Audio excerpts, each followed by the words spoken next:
முல்லை பெரியாறு அணை என்பது வெறும் நீர் சிக்கல் அல்ல, அது ஒரு இன சிக்கல் என்பதை தமிழர்கள் முதலில் நன்கு உணர்ந்து கொள்ள வேண்டும். அண்டை மாநிலங்களோடு நீர் பங்கிட்டுக் கொள்வதில் எவ்வளவு சிக்கல் இருக்கிறது என்பதை நாம் தொடர்ச்சியாக பார்த்திருப்போம். முல்லை பெரியாரிடமிருந்து அந்த சிக்கல் இருக்கிறது, காவிரியிலிருந்து தண்ணீர் வருவதில் சிக்கல் இருக்கிறது. இப்படி இது ஒரு நீர் சிக்கல் அல்ல, இது இன சிக்கல். மலையாளிகள் தமிழர்களை இந்தியர்களாக பார்க்கவில்லை, தமிழர்களை தமிழர்களாகத்தான் பார்க்கிறார்கள். உண்மையில் மலையாளிகளுக்கு இருக்கக்கூடிய அந்த இன உணர்வு என்பது, மொழி உணர்வு என்பது தமிழர்களுக்கு இல்லாமல் இருக்கிறது. அந்த உணர்வு இல்லாததுதான் இவ்வாறு நாம் தெருக்களில் நின்று ஆர்ப்பாட்டமும் போராட்டமும் மனுவும் கொடுத்து கொண்டிருக்கிறோம். இந்த சிக்கலை தீர்ப்பதற்கு தமிழர்கள் தமிழ் இன மொழி உணர்வு கொள்ள வேண்டும். அவ்வாறு மொழி உணர்வு இன உணர்வு கொண்டால்தான் எஞ்சி இருக்கக்கூடிய தமிழருடைய தாயகத்தையும் தமிழ்நாட்டில் இருக்கக்கூடிய வளத்தையும் நாம் பாதுகாக்க முடியும்.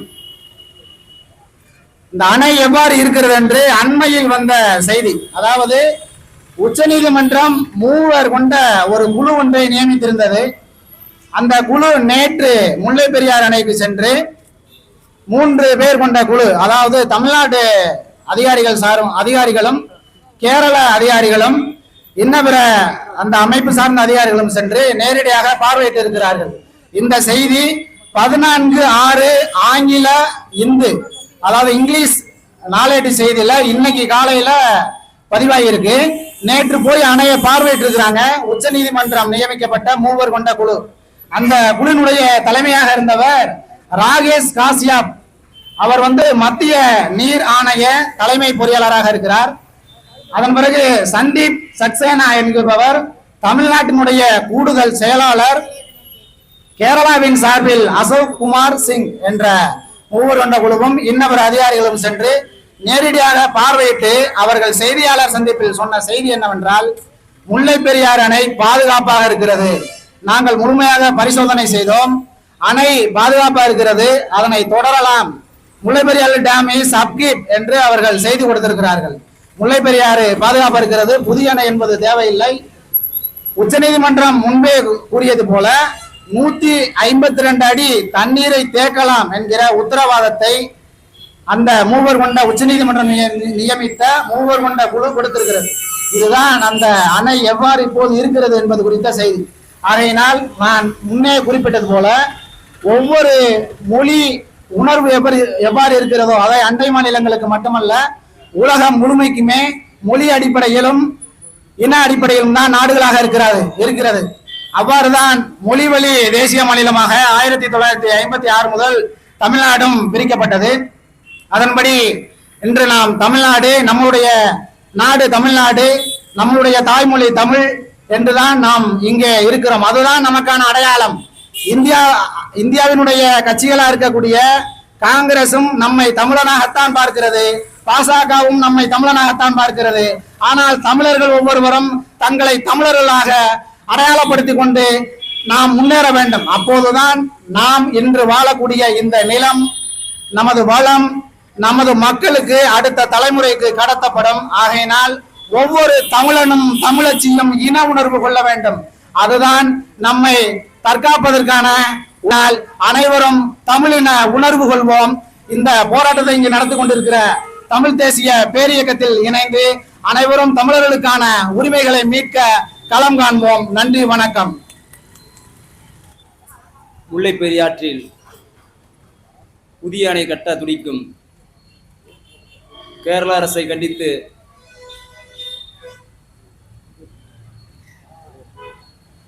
தமிழ் தேசிய பேரியக்கம் நடத்துகின்ற கண்டன ஆர்ப்பாட்டத்தில் பங்கெடுத்துக் கொண்டிருக்கின்ற அனைத்து தோழர்களுக்கும் தாய் தமிழ் உறவுகளுக்கும் அனைவருக்கும் வணக்கம்.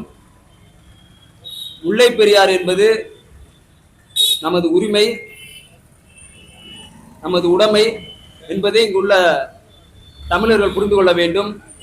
தொடர்ச்சியாக முல்லை பெரியார் பிரச்சனை என்பது நம்மிடத்தில் ஓடிக்கொண்டிருக்கின்றது. இங்குள்ள திராவிடம் என்று சொல்லக்கூடிய திராவிடர்கள் என்று சொல்லக்கூடிய திமுக இதை கண்டுகொள்ளாமல் இது கடந்து சென்று கொண்டிருக்கிறது. அது மட்டும் இல்லாமல் அதிமுகவும் சரி திமுகவும் சரி இதில் இரட்டை வேடம் போட்டுக் கொண்டுதான் இருக்கிறது. அதோட இங்க இருக்கக்கூடிய முற்போக்கு பேசக்கூடிய இடதுசாரி இயக்கங்களும் அந்த கள்ள மௌனத்தை காத்து வருகின்றார்கள். தங்களை தேசியர்களாக அறிவித்துக் கொண்டிருக்கும் பாரதிய ஜனதா, காங்கிரஸ் போன்றவர்களே இதை பற்றி ஒன்றும் திறக்கவில்லை. ஆக மொத்தத்தில் தமிழனுக்கு நீரும் இல்லை நிலமும் இல்லை என்ற நிலைமையை உருவாக்கி கொண்டிருக்கின்றார்கள். இதை நாம் புரிந்து கொள்ள வேண்டும். ஒவ்வொரு விடயத்தையும் எடுத்துக்கொண்டால் தமிழனுக்கு எதிராகத்தான் இங்கே இருக்கிறது. அது காவேரி பிரச்சனையாக இருக்கட்டும், முல்லை பெரியாராக இருக்கட்டும், நதிநீர் என்ற பிரச்சனை வந்தாவே தமிழர்கள் எந்த இடத்திலும் புறக்கணிக்கப்படுகிறார்கள். அதான் இங்க நடந்து கொண்டிருக்கிறது தொடர்ச்சியாக. நீதிமன்றம் சொல்லுது 152 அடியா உயர்த்தலாம் நீரை வந்து சொல்லுது. ஆனா இவங்க என்ன, அணை வந்து பழமா இல்ல, பழமிட்டு போயிடுச்சு, அதை உடைச்சிட்டு புது அணை கட்டணும் அப்படின்னு தொடர்ச்சியா ஒரு பிரச்சாரத்தை பண்றாங்க. அந்த கேரளா மக்களுக்கு பாதிப்பு இருக்கு அப்படின்னு ஒரு பரப்புரை செஞ்சுக்கிட்டு இருக்காங்க. சரி, அவங்கள பார்த்து நம்ம கேட்கிறோம், சரி பாதுகாப்பு இல்ல, சரி கேரளாவுக்கு எங்க இருந்து உணவு போகுது? இங்க இருந்தா அரிசி பருப்பு காய்கறி எல்லாமே போகுது. அது மட்டும் இல்லாம இங்க இருக்க கனிம வளங்களே போயிட்டு இருக்கு. ஏன்னா நீங்க புளியறையெல்லாம் போனீங்களாக்கா ஒரு நாளைக்கு கிட்டத்தட்ட 1000 வண்டிகள் போகுது. காலையில 6 மணிக்கு எடுத்தீங்களா அவ்வளவு வண்டிகள் இருக்கு. அப்ப இங்க இருக்க தமிழனுடைய வளம் எல்லாமே இங்க இருந்து போகணும். ஆனா தமிழருக்கு நீர் மட்டும் கொடுக்க கூடாது, அது எப்படியாவது தடுத்து நிறுத்தணும் அப்படின்றத திட்டமிட்டு இருக்கக்கூடிய அண்டை மாநிலங்களுக்கான தொடர்ச்சியான ஒரு போக்கா இருக்கிறது. இதை வந்து இங்க உள்ள முற்போக்கு பேசக்கூடியவங்க எல்லாமே வந்து முதல்ல உணரணும். அவங்க வந்து முற்போக்கு பேசினாலும் அவங்க மாநிலத்தை தெளிவா இருக்காங்க. ஏன்னா கேரளாவில் மார்க்சிஸ்ட் கம்யூனிஸ்ட் சொல்ல உலக தொழிலாளரே ஒன்று கூடுங்கன்னு சொல்லுது. அவங்க ஒற்றுமையா இருக்காங்க. ஏன்னா அவங்க நிலத்தில் இருக்கும்போது அவங்க உரிமை விட்டு கொடுக்கூடாதுன்ற ஒரு முக்கியத்துவம் இருக்காங்க. ஆனா இங்க இருக்கக்கூடிய இடதுசாரிகள் அதை பத்தி ஒரு வாய் திறக்கிறது இல்லை. ஏன் இப்ப பதவி ஏற்க போற வெங்கடேசன் கூட எதுவும் திறக்கல. ஏன்னா அவருக்கு பாசம், கட்சி பாசம் வந்து ஏன் இதை பத்தி ஒரு வாட வாய் திறக்கல. இதை கவனிச்சுக்கிட்டே இருக்காங்க. அதையும் பாருங்க, லட்சக்கணக்கில் போட்டு இந்த மக்கள் வந்து அவரை வேற அந்த தேர்தலில் வேற வெற்றி பெற வச்சிருக்காங்க.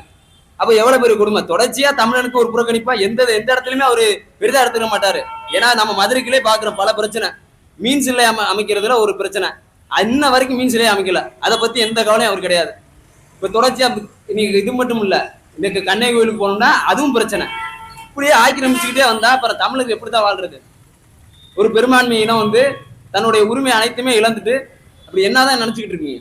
ஏன்னா தமிழ்நாடு அரசு சொல்லலாம், பேசி சொல்லிக்கிட்டு இருக்கேன், நாங்க தான் தமிழர்களை பாதுகாக்கிறோம்னு சொல்லிட்டு, நாங்க பாசிச எதுக்குறேன்னு சொல்லி ஒரு பிரச்சாரம் செஞ்சு, அது மாதிரி கேரளா செய்யக்கூடிய பாசிசத்தை நீங்க எதுக்கணும்ல? அணையை கட்ட பாதுகாப்பு இல்லை அப்படின்னு சொல்லிட்டு அந்த அணையை இடிக்கணும்னு சொல்லிட்டே இருக்காங்க. அதையும் எதுக்கணும்ல? ஒரு திராணி உள்ள அரசா இருந்தா எதுக்கணும்ல? அதை பத்தி எல்லாம் கவலை. அவங்களுக்குள்ள பதவி தான் பிரச்சனை வந்து. இதுல இன்னொரு அரசியல் இருக்கு. ஏன்னா இங்க இருக்கு இவங்க மௌனம் காத்தாத்தான் இவங்க வாழ முடியும். ஏன்னா இங்க தண்ணி வந்தா தானே இங்க விவசாயம் செய்யறான். இங்க தண்ணி வந்து இங்க விடாம விட்டா இங்க இருக்க விவசாயம் எல்லாம் சீமக்குரம் பண்ணிடுறான், எல்லாம் பண்ணிடுறான். அப்ப விவசாயம் எல்லாம் செய்யா, சும்மா இருக்க நிலத்தை எதுக்கு வச்சு பார்க்கணும்?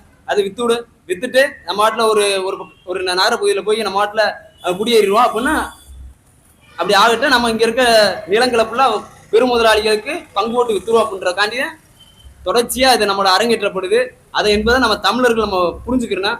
பொதுவா இங்க இருக்க போக்கு என்னன்னா, நமக்குள்ள ஒற்றுமை இல்லை. ஏன்னா ஒரு பகுதியா கட்சியா பிரிஞ்சிடறான், ஒரு பக்கம் சாதியா பிரிஞ்சிடறான், ஒரு பக்கம் மதம், அப்படி இப்படின்னு அரசியலை சொல்லி நம்மளை பிரிச்சு வச்சுட்டு நம்மளோட உரிமை பிரச்சனைகளை திசை திருப்புற வேலையை தான் செய்யறாங்க. அதை வந்து தமிழர்கள் நம்ம புரிந்து கொண்டு நாம் ஒற்றுமை பெற வேண்டும். இதை வந்து தடுக்க வேண்டியது மாநில அரசு மட்டும் இல்ல, மத்திய அரசும் சரி ஒன்றிய அரசும் சரி, ரெண்டு இணைஞ்சு இதற்கான ஒரு கடிவாளம் போடணும். போட்டு தமிழர்களுக்கான நீதியை பெற்றிருக்கணும் என்று கேட்டு விடைபெறுகிறேன். நன்றி, வணக்கம்.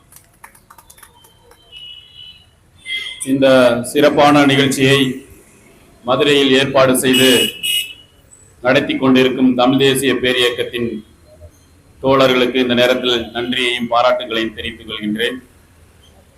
அதே போல இந்த நல்லதொரு நிகழ்வில் கலந்து கொண்டுள்ள பல்வேறு விவசாய சங்கங்களைச் சேர்ந்த விவசாயிகளுக்கும் விவசாய சங்க பொறுப்பாளர்களுக்கும் பல்வேறு தமிழ் தேசிய அமைப்புகளின் தோழர்களுக்கும் மற்றும் இந்த எங்களுடைய உரையை கேட்டுக்கொண்டிருக்கும் அனைவருக்கும் எங்களது முதல்கண் நன்றியை தெரிவித்துக் கொள்கின்றேன், வணக்கத்தை தெரிவித்துக் கொள்கின்றேன். இந்த முல்லை பெரியார் அணை பிரச்சனை என்பது இன்னைக்கு மிகப்பெரிய அப்பப்ப விட்டு விட்டு அடிக்கிற மின்னல் மாதிரி அப்பப்ப ஒரு காலகட்டத்துல வந்து வந்து போயிட்டு இருக்கு. அதாவது தமிழர்கள்லாம் இங்க இருக்கவன் பூரா இழிச்சவனா அப்படி இருக்கிறதுனால சுத்தி இருக்கவன் பூரா சேர்ந்துக்கிட்டு செருப்பு கழட்டி அடிச்ச மாதிரி அப்பப்ப அடிச்சுக்கிட்டு இருக்கானுங்க. நாங்க பூரா உணர்வு இல்லாம அப்படி திரிஞ்சுக்கிட்டு இருக்கிறோம். ஏதோ நாங்களும் ஜாதியா பிரிஞ்சு மதமா பிரிஞ்சு கட்சிகளா பிரிஞ்சு குறுகிய வட்டத்துல வாழ்ந்துகிட்டு இருக்கோம் அப்படிங்கிற ஒரு தெனாவட்டோட எல்லாரும் அரசியல் செஞ்சுக்கிட்டு இருக்கீங்க. அதுல மத்திய அரசுக்கும் பங்கு இருக்கு, தமிழ்நாட்டுக்குள்ள இருக்கிற இந்த ஆளுங்கட்சி எதிர்கட்சி எல்லா கட்சிகளுக்கும் இதுல பங்கு இருக்கு. கேரளாவோட பொது உடைமை கட்சின்னு சொல்றோம். உலக தொழிலாளர்களே ஒன்று கூடிட்டு உலக சமாதானம் பேசிக்கிட்டு இருக்கிற ஒரு கட்சி தான் அங்க அதிகமா ஆண்டுகிட்டு இருக்கு. அவங்கதான் இப்பவும் ஆட்சியில செஞ்சுக்கிட்டு இருக்காங்க. ஆனா அப்படி ஒரு அரசாங்கம் வந்து ஒரு இனவெறி, எங்களை மட்டும் இந்த தமிழ்நாட்டுல இனவெறி பேசுறா. இப்ப நீங்க பேசுறது என்ன பாருங்க. இப்ப இதுக்கு பேர் என்னவா? நாங்க தமிழ்நாட்டை வச்சுட்டு இன்னைக்கு கேரளாவுல எல்லா விஷயங்களும் நீங்க சாதிச்சுக்கிட்டு இருக்கீங்க. இங்க இருந்து உணவுப் பொருட்கள் போகுது, காய்கறிகள் போகுது, எல்லாம் சொல்ல போனா கனிம வளம் எல்லாத்தையும் பாத்தீங்கன்னா அங்க செங்கோட்டைன்னு ஒரு எல்லா கணவாய் வழியாகவும் ஆயிரக்கணக்கான ஒரு வண்டிகள் தினமும் கடந்துகிட்டு இருக்கு. இங்கெல்லாம் ஒரு ஆட்சிங்கிறதே தமிழ்நாட்டில் நடந்துகிட்டு இருக்காங்கிறதே தெரியல. அப்ப அதிகமான மழை வளம் அதிகமாக நிறைந்த அந்த கேரளாவில் வந்து ஒரு மண்ணையோ செங்கலையோ வெட்டி எடுத்து அவனுக்கு பயன்படுத்த மாட்டானா. அதுவும் அவனுக்கு தேவைப்படுறத இங்க இருக்கிற இழிச்சவாங்க தமிழ்நாட்டுக்காரன் எதை சொன்னாலும் கேட்டுக்கிறியா, எங்கிட்டாச்சும் கமிஷன் கொடுத்தா வாங்கிக்கிடுவாங்க. அங்க இருக்கிற ஆட்சியாளர்கள் அவைகளுக்கு ஒரு விலை இருக்கு அப்படின்ட்டு எல்லாத்துக்கும் ஒரு விலையை கொடுத்துட்டு எங்களை பூரா கொள்ளையடிச்சு சுரண்டிக்கிட்டே இருக்கீங்க. ஏதோ ஒரு இயற்கையின் புண்ணியத்துல ஒரு அந்த காலத்துல வெள்ளக்காரங்க செஞ்ச நல்ல விஷயத்துல ஒரு நல்ல விஷயமா ஒரு அணையை கட்டி போயிட்டு ஒரு 5 மாவட்ட மக்களுக்கு ஏதோ பயன்படுத்துன்னு ஒரு ஏற்பாடை பண்ணி வச்சுட்டு போயிருக்கான். பெண்ணிக்குங்கிற ஒரு எங்கே இருந்து வந்த ஒரு வேலைக்காக வந்த அந்த நல்ல மனிதன் வந்து தன்னுடைய சொத்து சுகங்களோட இழந்து கூட இவ்வளவு ஒரு வேலை பண்ணிட்டு இருக்கான். நீ இந்தியாங்கிற பேர்ல ஒன்னா இருந்துகிட்டு நீ என்ன வேலையை பண்ணிக்கிட்டு இருக்க? அப்ப எங்களுக்கு எல்லாம் ஏன் வந்து நாங்க ஏன் இந்தியனா இருக்கணும்? அப்ப எங்களுக்கு தமிழ் உணர்வு ஏன் வராது? அப்புறம் நாங்க சும்மாவே இருந்துகிட்டு இருக்கோம், சரியா? அப்ப எங்களுக்கு இன உணர்வு ஊட்டுறதுக்கு இந்த விஷயங்கள்லாம் எங்களுக்கு நன்மை பயக்கணும்னு எங்களுக்கு தோணுது. ஏன்னா இதுல இருந்து எங்களை அரசியலே கத்து கொடுக்குறீங்க நீங்க. காவிரிங்கிற மூலம், அங்கிட்டு பாலாறுங்கிற மூலம், இங்கிட்டு ஈழம், இப்படின்னு ஒரு விஷயத்தை பார்க்கும்போது நீங்க எங்களை நெருக்க நாங்க வந்து என்ன நினைக்கிறோம்? அப்ப எங்களுக்கு யாரு இல்லைங்கிறது நினைவு ஒரு கையறு நிலை எங்களுக்கு ஏற்படுது. அப்ப எங்களுக்கு தானாவே நாங்க ஒண்ணும் சாதாரண ஒரு இனத்தை சேர்ந்த வர்க்கம் கிடையாது, சும்மா அடிமைப்பட்டு கிடந்தவங்க கிடையாது. எங்களுக்குன்னு வீரம் இருக்கு, எங்களுக்குன்னு ஒரு வரலாறு இருக்கு.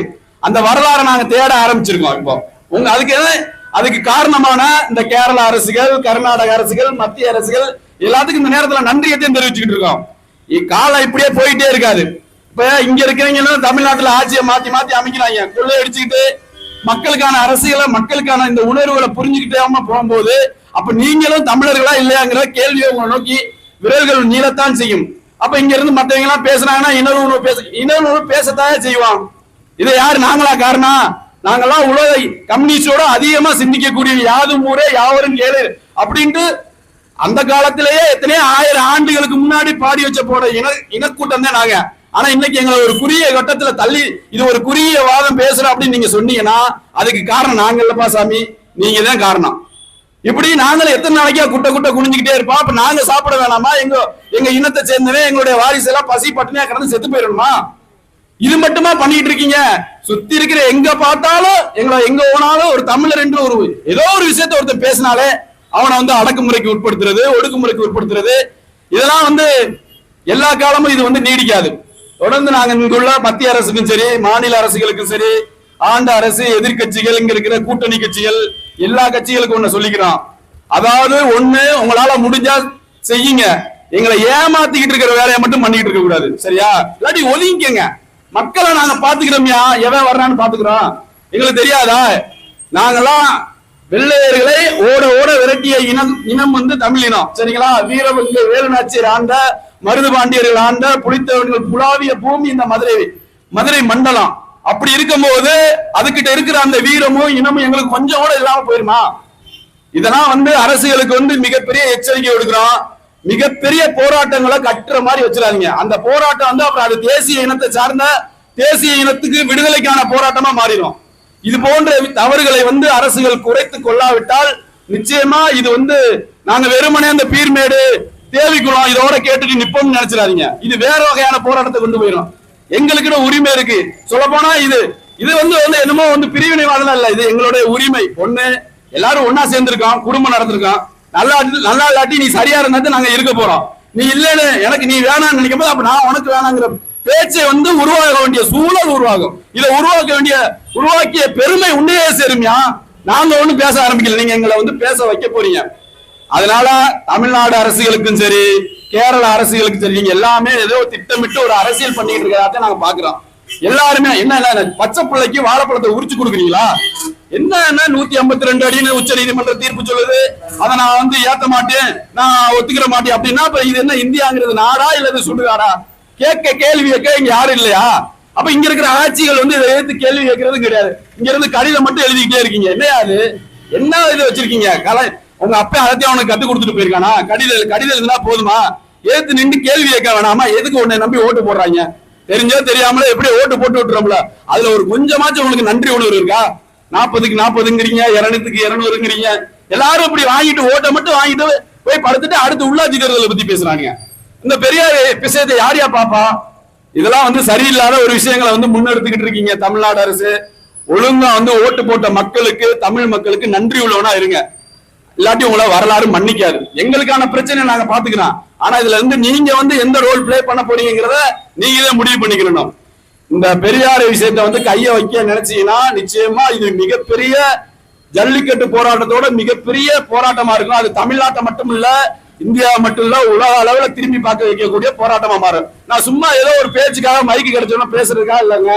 சமீபத்துல பாத்திருப்பீங்க, இதே மதுரையில தல்லாகுளத்துல எங்கெங்க இருந்தாலும் விவசாயிகள் ஒன்றாக கூடினாங்க. இன்னைக்கு ஒரு குறுகிய காலத்துல நாங்க ஒரு சின்ன கூட்டமா இங்க நிக்கலாம். தமிழ் தேசிய இயக்கத்துல இருந்து இன்னைக்கு நாங்க ஒரு தொடங்கி இருக்கோம்.